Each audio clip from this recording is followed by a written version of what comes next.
एनडीएमध्ये सामील होण्याच्या राष्ट्रवादी शरद पवार पक्षाला कोणताही प्रस्ताव नाही. राष्ट्रवादी शरद पवार पक्षाचे प्रदेशाध्यक्ष शशिकांत शिंदे यांनी केलं जाहीर. भविष्य सांगणाऱ्या नेत्यांनी स्वतःची भविष्य बघावीत, शशिकांत शिंदे यांचा आमदार रवी राणा यांना टोला. राष्ट्रवादी शरद पवार पक्ष हा एनडीएमध्ये सामील होणार आहे या अफवा असून अशी कोणतीही चर्चा किंवा प्रस्ताव आमच्या समोर आलेला नाही. त्यामुळे आमच्याबद्दल भविष्य सांगणाऱ्या नेत्यांनी स्वतःचं भविष्य पाहावं असं म्हणत आमदार रवी राणा यांच्या वक्तव्यावर राष्ट्रवादी शरद पवार पक्षाचे प्रदेशाध्यक्ष शशिकांत शिंदे यांनी मत व्यक्त करत रवी राणा यांच्यावर टीका केली. राष्ट्रवादी शरद पवार पक्षाचे ज्येष्ठ नेते आमदार जयंत पाटील हे कोणत्याही पक्षाच्या संपर्कात नसून त्यांच्या मतदारसंघातील अडचणींबाबत ते मुख्यमंत्री देवेंद्र फडणवीस आणि उपमुख्यमंत्री एकनाथ शिंदे यांना भेटण्यासाठी गेले होते.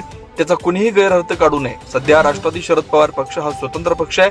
आम्ही आमचा पक्ष वाढवण्यासाठी काम करतोय. आमच्या पक्षाबद्दल चुकीचे अर्थ लावून अफवा पसरवू नये आणि जे आमच्या पक्षाबद्दल भविष्य सांगतायत त्यांनी स्वतःचं भविष्य तपासावं असं म्हणत सर्वच चर्चांना राष्ट्रवादीचे प्रदेशाध्यक्ष शशिकांत शिंदे यांनी पूर्णविराम दिला. दोन्ही राष्ट्रवादी 15 दिवसात एकत्र येतील आणि सुप्रिया दीदींना जे आहे ते मंत्रिपद मिळेल. कोण म्हणाले? रवी राणा ज्योतिषी कधी त्यापासून झाले मला माहित नाही.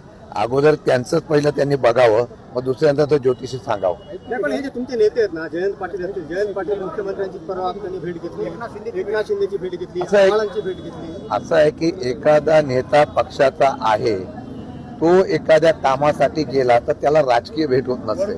त्यांनी त्या दिवशी जयंत पाटलांनी स्पष्ट शब्दात सांगितलं की मी माझ्या असलेल्या ईश्वरपूर असलेल्या नगरपालिकेच्या कामानिमित्ताने मुख्यमंत्र्यांना भेटलो. काल त्याच हेतूने ते उपमुख्यमंत्र्यांना भेटलं ज्यांच्याकडे नगर विकास खातं आहे.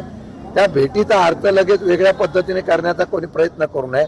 असा कुठल्याही प्रकारचा प्रस्ताव, असा कुठल्याही प्रकारची चर्चा मी अध्यक्ष आहेत, आदरणीय पवार साहेब आहेत, सुप्रिया ताई, जयंत पाटील, आम्ही आमच्याकडे कुठल्याही प्रकारचा कोणत्याही पक्षाचा एनडीए मध्ये सामील व्हा, एकीकरण करा, विलिनीकरण करा, अशा प्रकारचा कुठलाही प्रस्ताव आमच्याकडे आलेला नाही.